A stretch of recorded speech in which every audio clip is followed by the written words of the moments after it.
জিলহজের প্রথম দশকের 11টি আমলের সর্বপ্রথম আমল বলেছি বেশি বেশি আল্লাহর জিকির করা। বেশি বেশি কি করা?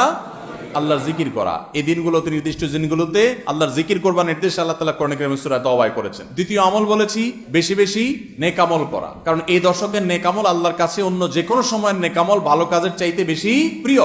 এই দশকের নেক আমল চলতে থাকবে, সেটা জিকির হোক, তেলাওয়াত হোক, দান সাদাকা হোক, নফল রোজা হোক, নফল নামাজ হোক, যত রকমের ইবাদত আছে, এটা ইবাদতের দশক। রমজানে যেরকম ইবাদত করতে থাকি আমরা, এই দশকে এরকম কি চলবে? ইবাদত চলতে থাকবে। 3 নম্বর আমল হলো অন্য যে কোনো সময় আমরা গুনাহ এবং পাপাচার থেকে বাঁচার জন্য যতটা চেষ্টা করি, এই দশকে গুনাহ থেকে বাঁচার চেষ্টাটা হবে অন্য যে কোনো সময় চাইতে অনেক বেশি, কারণ এই দশক মর্যাদাপূর্ণ ইবাদতের জন্য। সেখানে গুনাহ করলে তার দায় এবং তার প্রায়শ্চিত্ত এরকম ভয়াবহ হবে। এই জন্য এই দশকে গুনাহ থেকে বিশেষভাবে বেঁচে থাকার চেষ্টা করা। 4 নম্বর আমল বলেছিলাম যাদের আল্লাহ সামর্থ্য দিয়েছেন তারা হজ করবেন। 5 নম্বর আমল বলেছিলাম যাদের আল্লাহ সামর্থ্য দিয়েছেন তারা কোরবানি করবেন।